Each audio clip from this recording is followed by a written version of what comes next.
Hello guys, in this video I will tell you how to send a gift message in Instagram.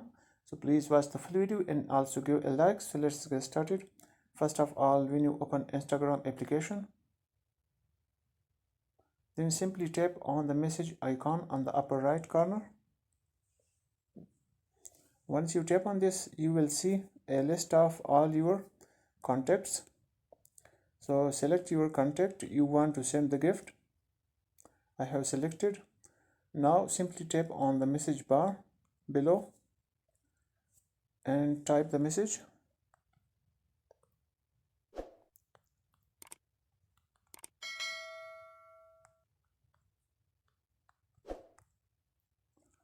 Now tap on the sticker icon on the left of the message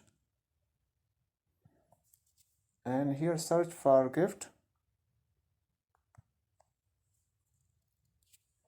Now you can see many gift stickers. You can choose one of these and you can also send GIFs here. For this, tap on GIF icon and here you can see all the GIFs, all the gift GIFs. You can select it from here. Let's suppose I'm selecting this one. I have sent gift message to them. That is the method.